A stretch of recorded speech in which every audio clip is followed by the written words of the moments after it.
This effing guy. The DNC has nullified the election that made David Hogg vice chair over claims that it unfairly disadvantaged female candidates, although I think there's an argument to be made that David Hogg is soy boy enough to achieve that balance.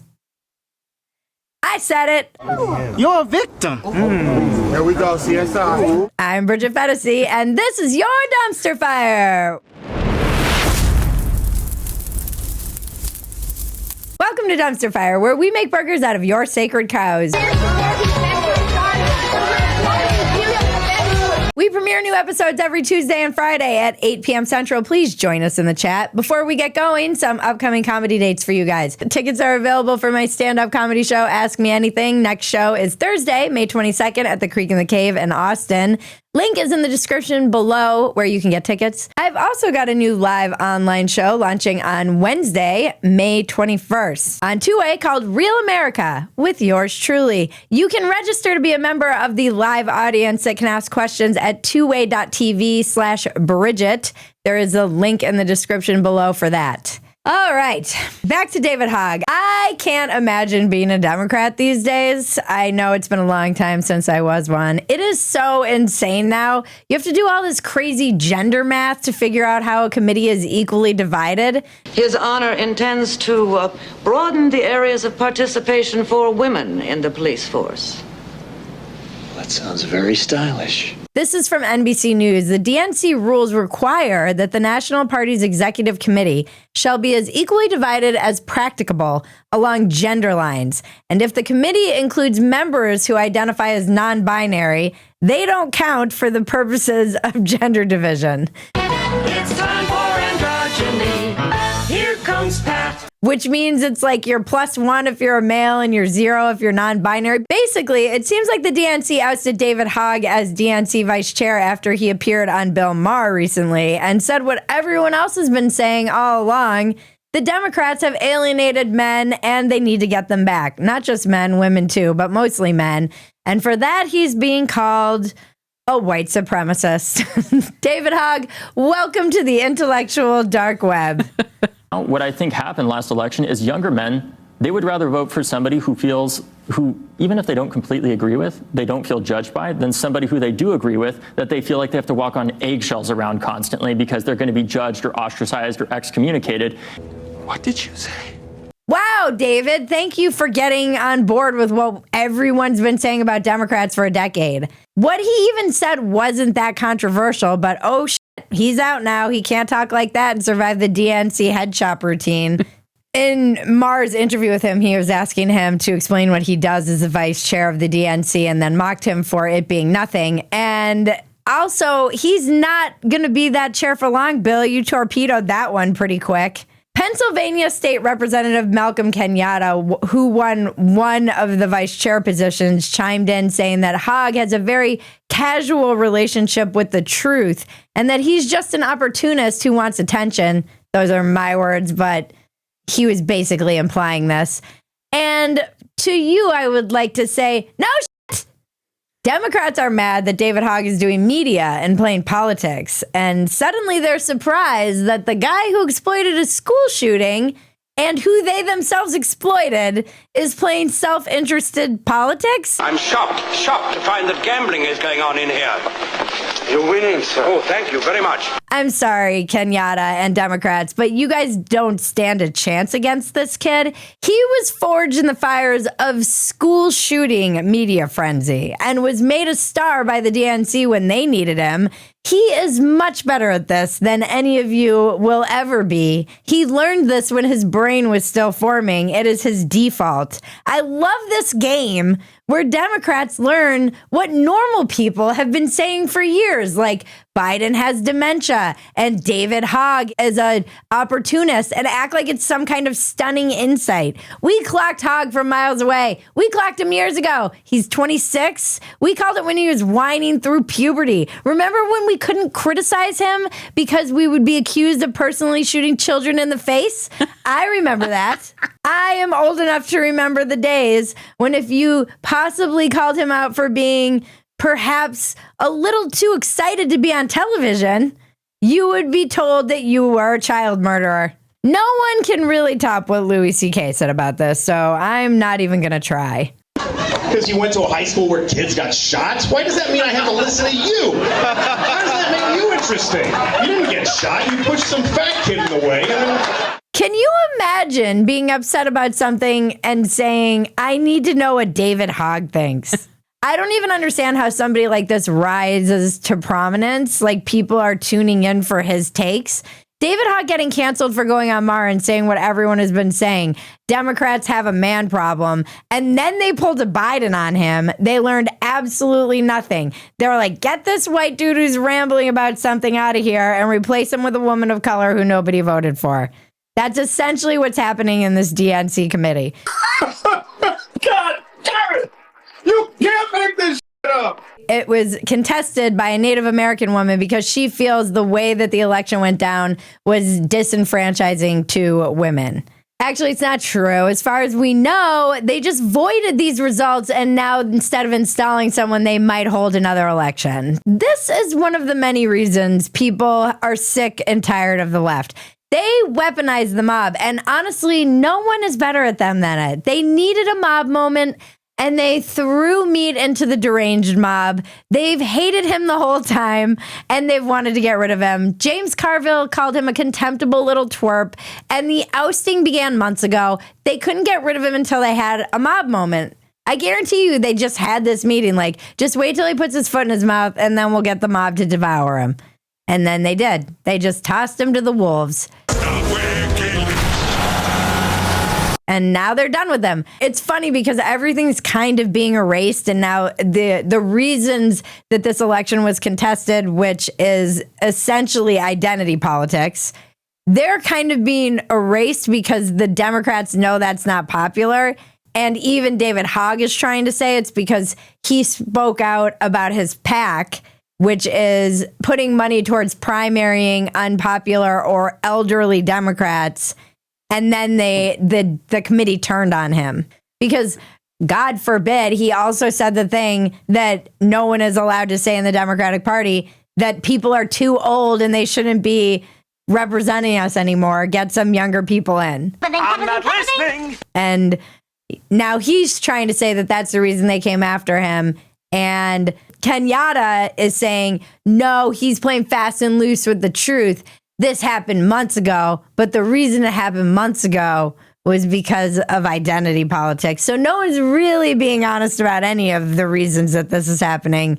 It's just the DNC and Democrats completely acting like Democrats. Like, guys, why do you get rid of anyone who speaks the truth about your party immediately? You're going to mint another conservative. At the very least, you're minting more independents. I do love how the election integrity people are avoiding another election. After the fair and balanced election was over, they stepped in and said, oh, sorry, that vote was not correct. People shall have the right to vote. Even the stupid ones? Yes. Stupid people vote? Yes. Ha! Leighton Woodhouse said on X, only the Democratic Party machine could coax me into siding with David Hogg. We should have canceled David Hogg years ago for being a bitch and a crisis actor. You're going to jail. You're going to jail. I'm just kidding. I'm joking. I'm not going full Alex Jones. I don't like them putting chemicals in the water that turn the friggin' frogs gay. Do you understand that? He's definitely not an actor. I knew he wasn't a child actor because they all get hooked on heroin and blast off at underground orgies. When I was a kid, child actors did the respectful thing and they overdosed. Damn. Shazam. But I mean, where's the lie? Before our next segment, don't forget to like, subscribe, touch my bells and buttons, and tell your friends about us. And when we reach our lofty goal of 100,000 subscribers on YouTube, you guys will have spoken. I will do my best Mexican weather report for you. And you have to stick around through the ad to see the weather report, guys. I'm sorry. Them's the rules. You all know how much I love this sponsor and how much I love talking about my husband's balls on Dumpster Fire. I just go around town actually talking about my husband's balls as well. I'm just kidding. I don't do that, but I should. If it sells Sheath underwear, that's what I'm going to do. My husband won't wear any other underwear now. He will only wear Sheath. Their patented dual pouch system is revolutionary. It cradles your balls, and lovingly, of course. And there is a little pouch for them, a big pouch, huge. And a huge pouch for your genitalia to keep it separate. Nothing sticks together. It's high quality. It can be worn as boxers or briefs. Moisture wicking. Keeps everything cool and separated. Summer's coming. You want comfortable materials when you're out there doing yard work in the 100-degree heat. Everyone who tries this underwear swears they'll never go back. And there's also a woman's line, which is my favorite. I love their sports bras. They've got cute booty shorts. Check them out and buy the greatest underwear that's ever graced the balls of man. Sheath underwear. Go to sheath.com and use the promo code dumpster to get 20% off your next order. That's sheath.com, promo code dumpster to get 20% off. Link is in the description below. Now let's check the weather with Norma Garcia. Everyone's favorite part. Por supuesto, le traigo lo más importante para que usted se cuide y a todos los que lo rodean. Y es que este sistema de alta presión sigue generando este ambiente de escasa nubosidad, nada de precipitaciones importantes por ahora y también temperaturas en aumento. Ya lo vemos el día de hoy que arranca desde los 16 grados. También por la tarde aumenta la temperatura, chubascos ocasionales, como ya lo decíamos. Thank you, Norma. Gracias, Norma. I've got to practice my Spanish. Tú sabes si voy para allá si me da la tiempo para caminar. All right, we've got to cover it because it's a dumpster fire. What is happening? Kanye released a new track titled Heil Hitler, which was immediately banned by all streaming services and social media platforms, except X, where Kanye and rampant anti-Semitism are thriving. Kanye is going to make more off Heil Hitler than the Nazis did. It's so sad and so true. It's also so disturbing. And what's even more disturbing is how catchy this song is. Ugh. Which includes a lengthy sample over a beautiful symphony of Hitler giving a speech. They don't understand the things I say on Twitter. He says the N-word all the time in this. And I can't say the N-word, but I can say Heil Hitler, which I find also very funny. I just love that anyone who's writing articles about this has to star out N before writing Heil Hitler. It sounds like an updated Lion King song. Maybe he is a genius. The man just made Heil Hitler into a head nodder. N Heil Hitler is stuck in all of our heads. They're dancing to it in Thailand. It's disturbing. And doing the Nazi salute.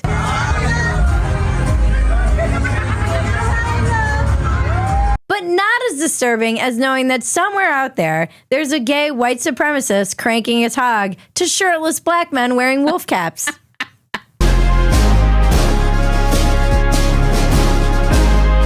That's happening. That exists. How do you even make a joke about Kanye making a track called Heil Hitler? That's a joke all by itself. We all knew this was coming, and Bill Burr saw this coming in 2017. He knew. He said if you listen to him, the hairs on the back of your neck will stand up. And now here he is. Next time Kanye's going off on himself, I'm telling you, just close your eyes, forget it's him, and really listen to what is coming out of this guy's mouth. He says shit like, I'm a genius. I'm a god. I'm Shakespeare. My biggest regret is I'll never get to see myself perform live. That's a direct quote. My biggest regret is I'll never get to see myself perform live. Dude, you put that ego in a white dude that is, ich bin einen in der Streisen. What's the Blitzkrieg? What's a superior race? This song is pretty much completely scrubbed from the internet. It is nearly impossible to even find the lyrics. And if they go up, they get taken down almost immediately. It's the double-edged sword of anti-Semitism. If platforms decide they rightfully don't want that on their site, it just leads to more anti-Semitism. This is the thing about the Jewish question stuff. It is that it always works in one direction. It can only be organic if it flows toward anti-Semitism or noticing Jewish influence. If it's towards support of Israel or Zionism, it can only be paid for.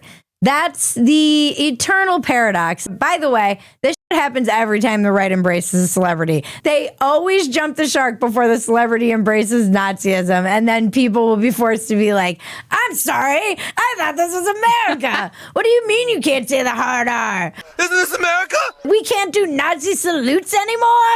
I'm sorry, I thought this was America. Why am I being banned? But a couple of things can be true at once. It is genuinely the only piece of subversive art in a generation. He is saying 3 things you cannot say. And obviously, Kanye is mentally ill. Yo, that is messed up, yo. 2 things can be true at once. 3 things can be true. It's a catchy song. I know. I listened to it once for this show, and the chorus got stuck in my head. Anytime I think about it now, It's the chorus an pops in my head. earworm. Yeah. Here's the problem with social media making everything you have to become more and more extreme in order to get attention. It only was meant to devolve into all of the third rails, all the things you cannot say. The N-word. Now there's a race war going on. I mean, I don't really know how to cover any of this stuff because inherently it's hilarious just reading the headlines, but it's also a product of everyone needing to be more and more extreme to get attention. If I don't get to 100,000, I will be on here saying N-word Heil Hitler with the passion of 1,000 Fuhrers. I am Adolf Hitler, commander of the Third Reich. Little known fact, also dope on the mic. And that's when Maggie's done. This is what happens to people, though. All right, you guys, you're fun. I love you all. I love you, and I will be happy staying in the doldrums of the internet before I have to resort to that. If you love Dumpster Fire, the best thing you can do is become a paid supporter at Phetasy.com. You will get the unedited version of this Dumpster Fire, and we leave a lot on the cutting room floor, and you'll also get access to everything else we're doing, mostly our cute and wholesome chat where we post gardening photos and baking to stay sane. Join us right here on YouTube every Tuesday and Friday at 8 p.m. Central for the Dumpster Fire live chat. You guys are always hilarious. Thank you for showing up. Thank you to everyone who makes Dumpster Fire possible. Thank you to Sheath for sponsoring today's episode. Thank you to our audience, subscribers, supporters. We love you. Thank you, Maggie. Thank you, Bridget. Thank you. And now to cleanse your palate, the internet is glorious. Third Reich. Remember, life is absurd. Don't take yourself so damn seriously. Take the work seriously. Don't take yourself seriously, or you'll end up like Kanye. This has been your Dumpster Fire. That was a weird way of saying. This has been your Dumpster Fire. I'm Bridget Phetasy. Now make me rich so I can slowly go insane.